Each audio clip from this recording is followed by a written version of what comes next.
वैदिकी अमृत ध्यान साधना प्रभात सत्संग में आप सभी साधक साधिकाओं का हार्दिक स्वागत है। आइए पूर्व की भांति आज के ब्रह्म मुहूर्त में, आज की ब्रह्म वेला में भी हम उन महान प्रभु पार ब्रह्म परमेश्वर सच्चिदानंद स्वरूप भगवान के गुणों का गान करते हुए, उनकी कृपाओं को जीवन में अनुभव करते हुए, भगवान के प्रति श्रद्धा और हृदय में आदर अनुभव करते हुए, प्रभु को अपनी श्रद्धा भावना अर्पण करते हुए अपने अंतःकरण को, हृदय को पावन करेंगे। अपनी आत्मा को परमात्मा के साथ में जोड़ के भगवान का धन्यवाद करेंगे। उसके लिए कोई भी अनुकूल आसन लगाएं जिसमें स्थिर होकर ध्यान पर्यंत आप बैठ सकें, सुखपूर्वक प्रभु की भक्ति कर सकें। आसन लगाइए। आसन पर बैठकर कमर, पीठ और गर्दन को सीधा रखें।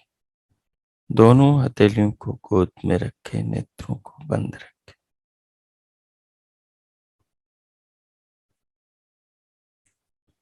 तदुपरांत बाहर से भीतर आने वाली श्वास को अनुभव करें। धीरे धीरे प्राणों को लंबा, गहरा, लयबद्ध करते हुए बाहर से भीतर लें और उन्हें अनुभव करें।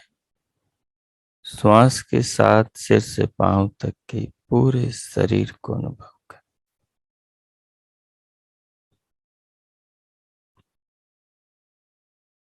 शरीर को अनुभव करते हुए श्वास को अनुभव करने वाले स्वयं को और श्वास और शरीर को बनाने वाले परमात्मा को अपने भावना में लेकर आए। अपने आप को अनुभव करें।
अब इनके साथ साथ और इस प्रयोग में दिव्यनाद को भी जोड़ लें।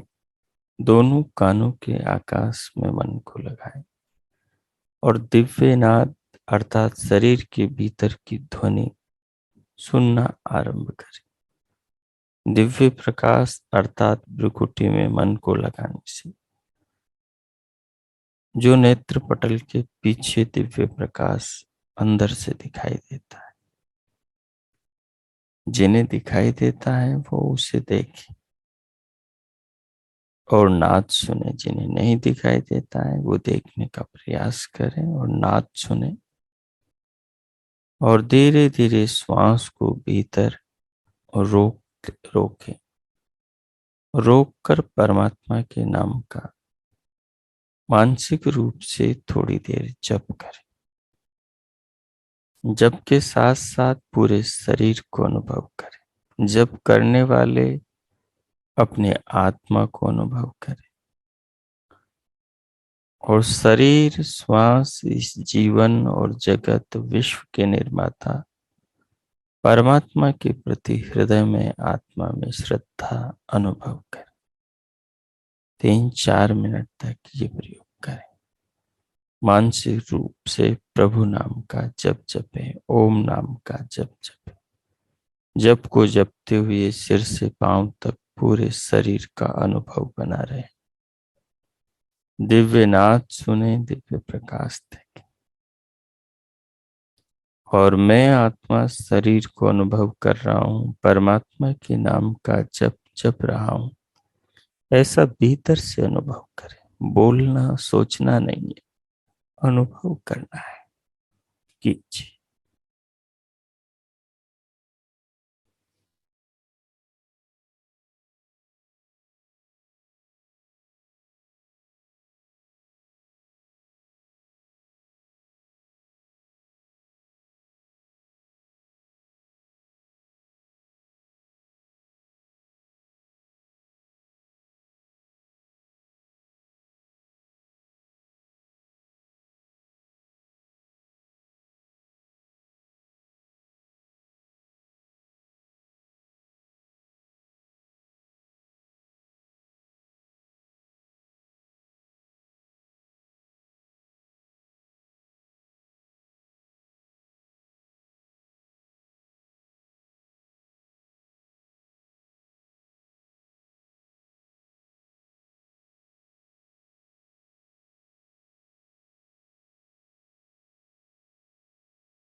ओ, इस प्रकार प्रभु का ध्यान करते हुए, उनका धन्यवाद करते हुए, स्वयं को, शरीर को, जीवन को अनुभव करते हुए, अपने हृदय को पावन करते हुए, चित्त को प्रभु के भावों से संस्कारित करते हुए, अब भगवान का धन्यवाद करते हुए स्वयं को भीतर से बाहर लेकर आए। चाहे तो दोनों हथेलियों का घर्षण कर पूरे मुखमंडल का स्पर्श कर, फिर उंगलियों के मध्य से नेत्र खोलते हुए भीतर से बाहर आए और स्क्रीन पर देखें।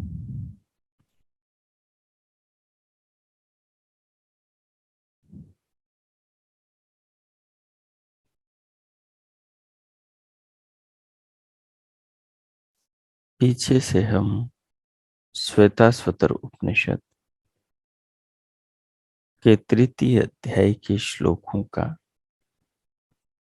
चिंतन मनन करते चले आ रहे हैं। श्वेताश्वतर उपनिषद में तृतीय अध्याय के श्लोकों में परमेश्वर के स्वरूप को, उनकी महानता को, उनकी प्रभुता को, उनकी कृपाओं को, उनकी सृष्टि रचना और उनके बनाए पदार्थों और व्यवस्थाओं को नाना रूपों में समझाया जा रहा है। हम समझ रहे हैं।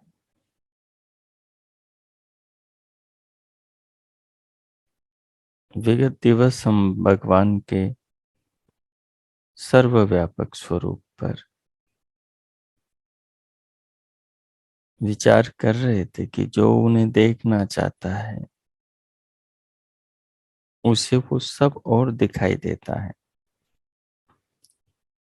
उसके लिए वो छुपा हुआ नहीं है। भगवान को ज्ञान के नेत्रों से ही देखा जाता है।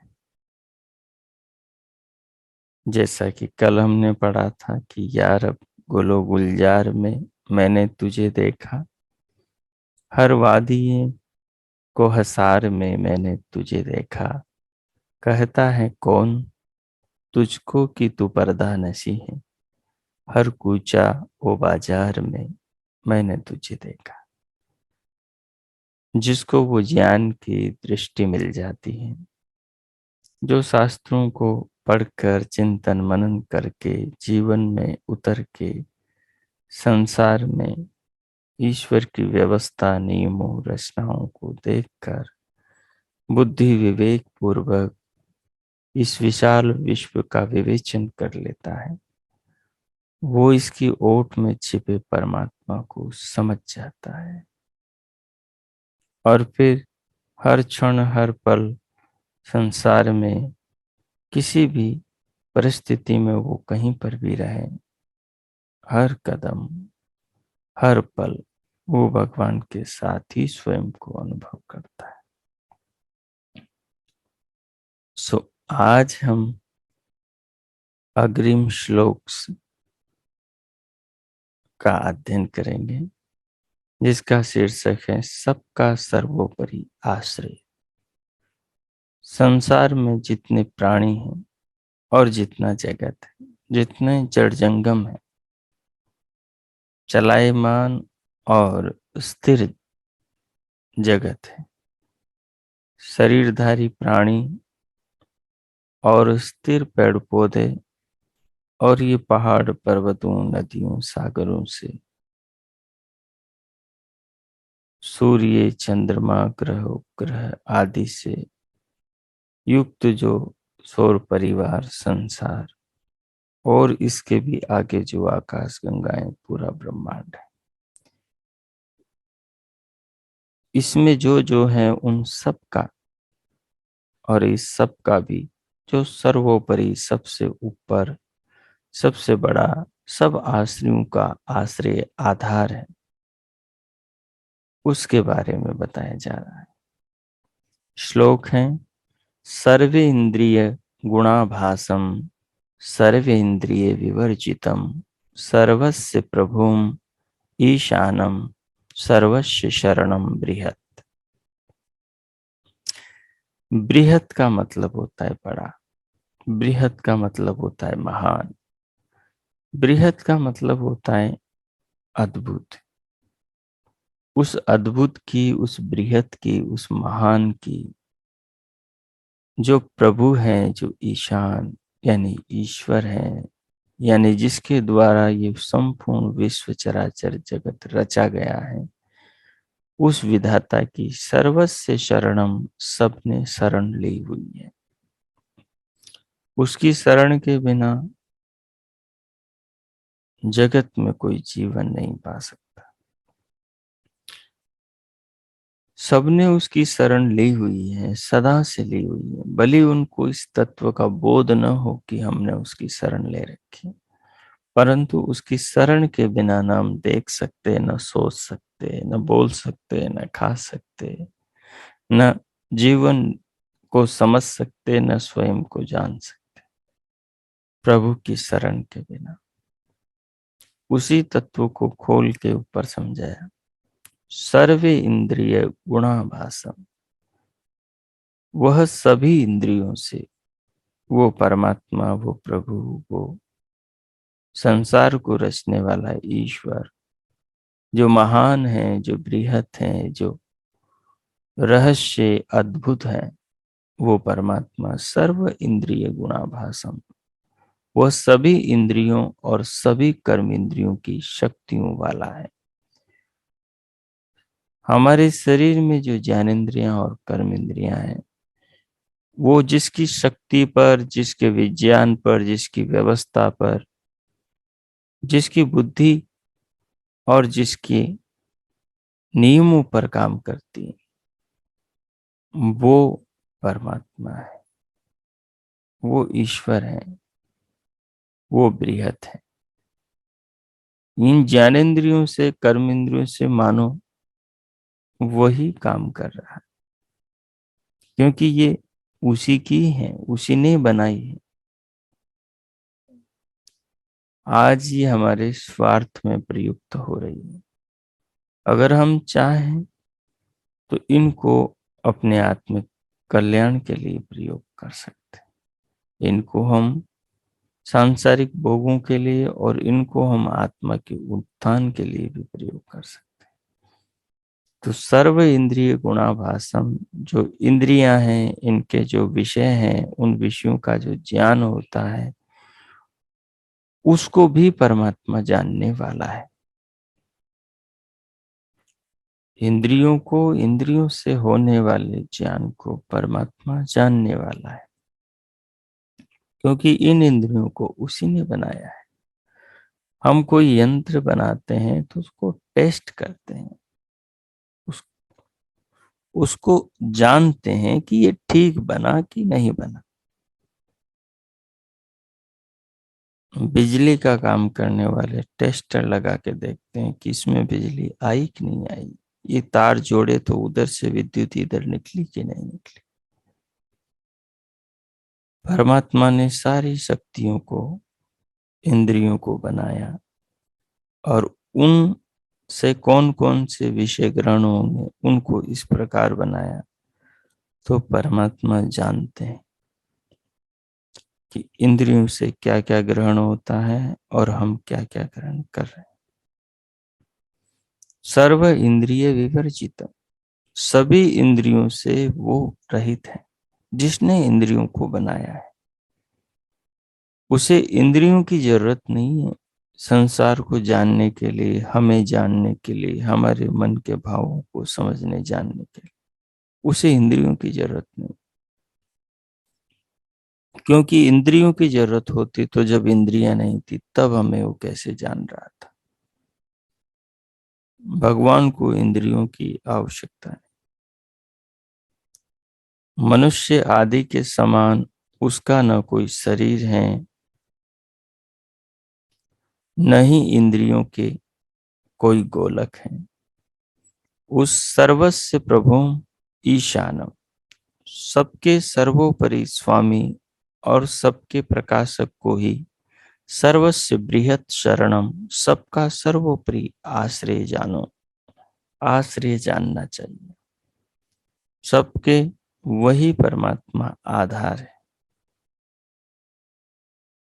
वही जीवन रक्षक है, वही जीवन नियंता है, वही पालन पोषण करता है।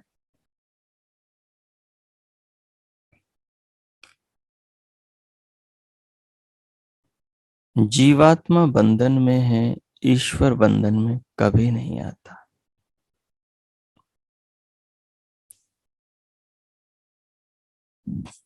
ऊपर के श्लोक में कहा गया कि परमात्मा सर्वोपरि सबका आश्रय है, और हम जिन ज्ञानेंद्रियों से, इंद्रियों से जो कुछ जानते हैं उन सबको पहले से जानता है और वर्तमान जानता है।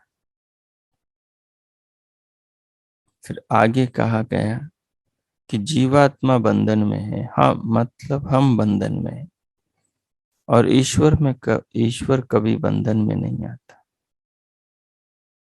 इसी तत्व को खोलते हुए कहा, नवद्वारे पुरे देहि हंसो लेलायते बहि, वशी सर्वस्य लोकस्य स्थावरस्य चरस्य च।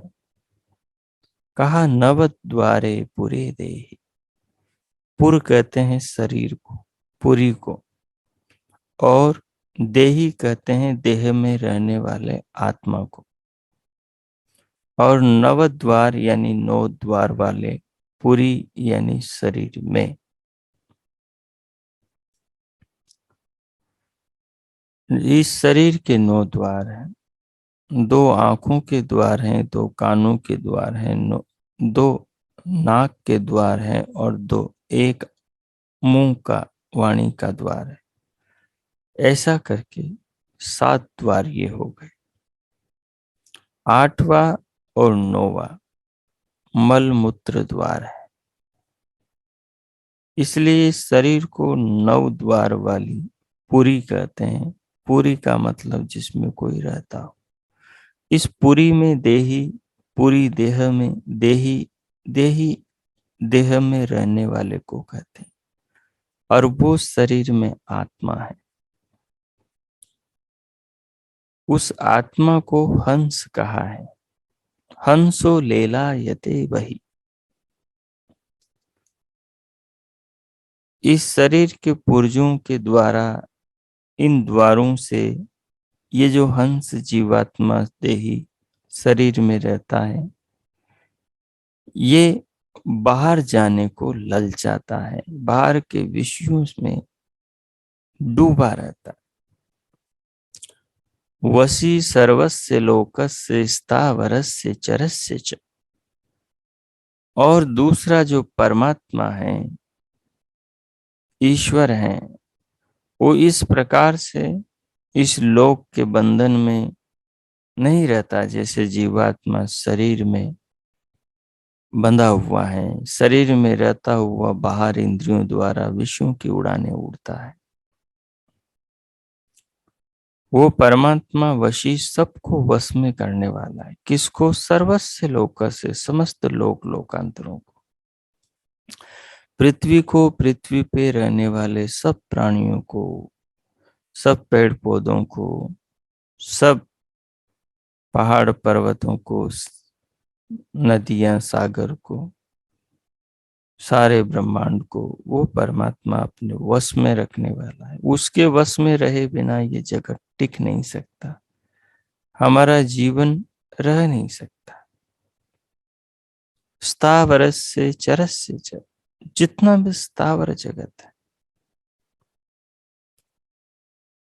और चरस से जितना भी गतिमान जगत है, हम सब के जो शरीर है वो चरस से विचरस में आ जाएंगे कि हम सब चरण विचरण करने वाले हैं।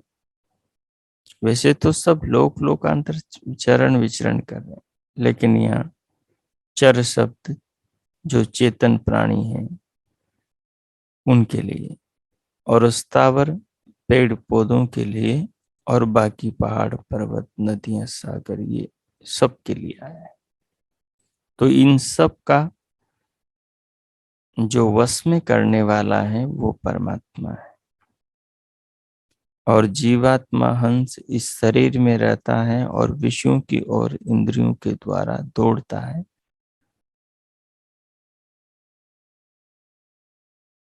और इन विषयों को और इन इंद्रियों को बनाने वाला परमात्मा है। देखिए, इस शरीर रूपी नवद्वारे पूरे 9 दरवाजों वाले नगर में देह में रहने वाला हंस जीवात्मा बाहर आने को ललचाता है। 9 दरवाजे होने पर भी वह स्वेच्छा से बाहर नहीं आ सकता, क्योंकि इस स्थूल शरीर के अंदर ही सूक्ष्म शरीर और कारण शरीर भी है। जीवात्मा उनके बंधन में बंधा है और परमात्मा किसी के बंधन में नहीं बंधा। अस्य सर्वस्य लोकस्य स्थावरस्य च चरस्य। इस संपूर्ण स्थावर और जंगम लोक का वशीकार करने वाला वही एक परमात्मा है। वही जगत का नियामक नियंता ईश्वर है। तो ईश्वर तो वही बाहर ही है और भीतर भी सर्वत्र है। वो किसी भी बंधन में नहीं आता, क्योंकि वो परमात्मा निराकार सर्वज्ञ है, सब कुछ का जानने वाला और निराकार आकार से रहित है। सो ऊपर के 2 श्लोकों पर अब आप ध्यानमय चिंतन करें।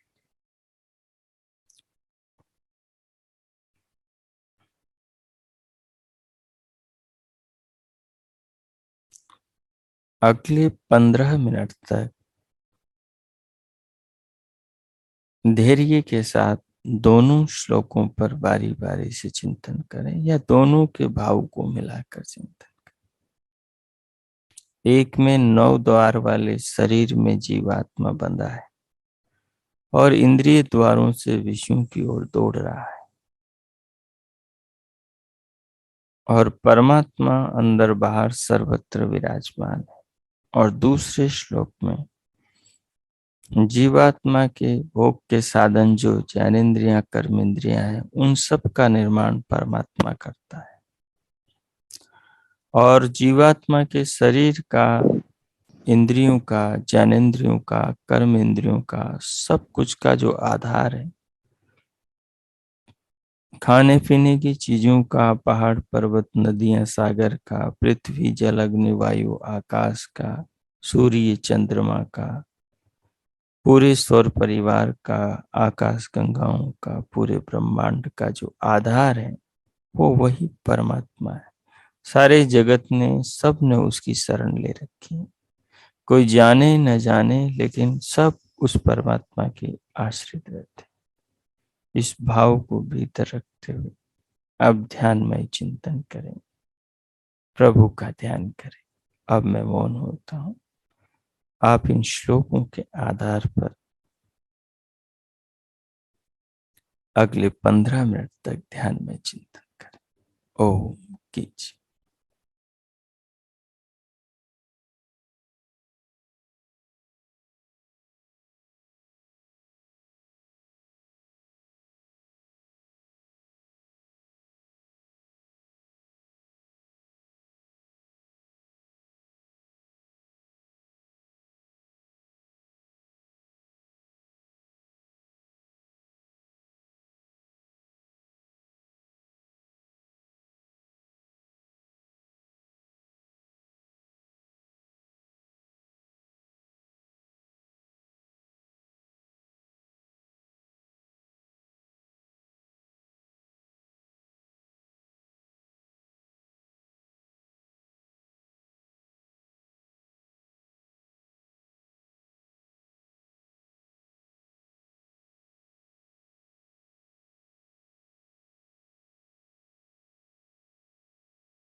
हो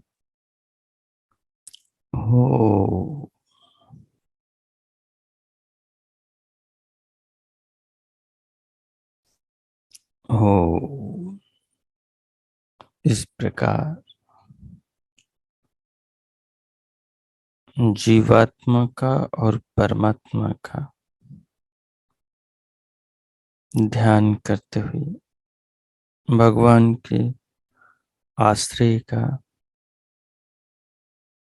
उनके द्वारा मिली सुरक्षा शक्तियों का, जीवन का चिंतन करते हुए शरीर का, संसार का, परमात्मा को आधार, निर्माता, सृजनकर्ता जानते हुए और जीवात्मा को ज्ञानेंद्रियों, कर्मेंद्रियों के द्वारा संसार के विषयों को भोगने में रत अनुभव करते हुए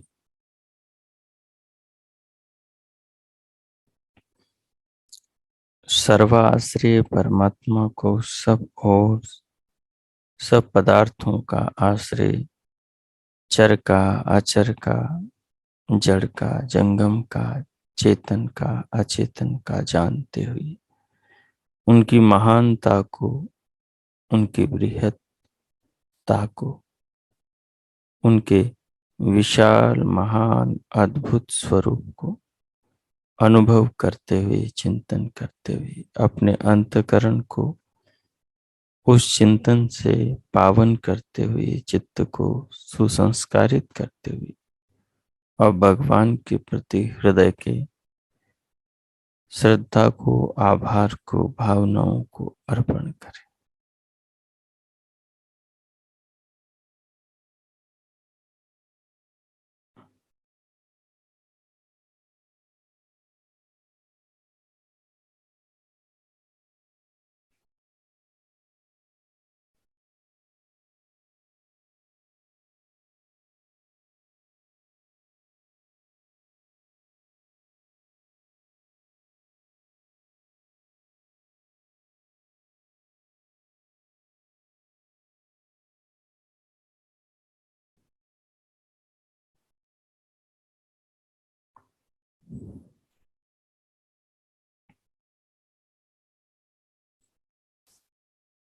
इस प्रकार भगवान का धन्यवाद करते हुए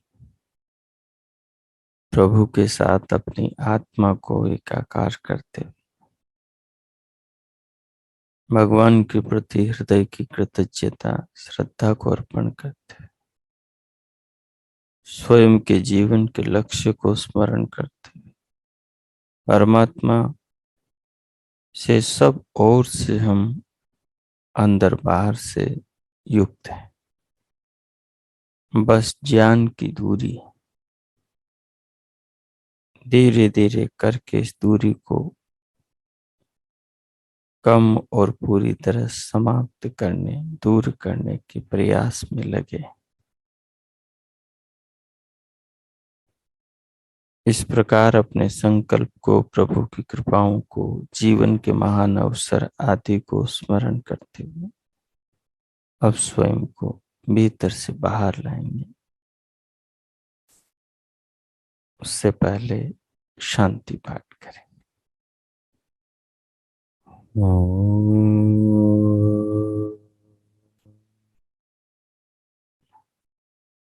ओम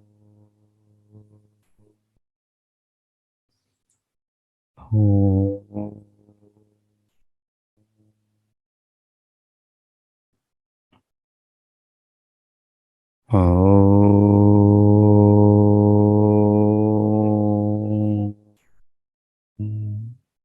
शांति, शांति, शांति। ओम। आज का आप सबका दिन शुभ हो, मंगलमय हो। प्रभु से सबके लिए बहुत बहुत मंगल कामनाएं, शुभकामनाएं। इति ओम। अब भीतर से स्वयं को बाहर लाएं। उसके लिए दोनों हथेलियों का परस्पर घर्षण करें।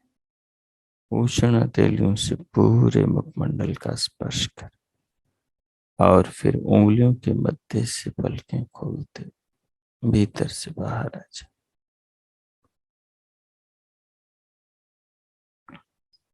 हो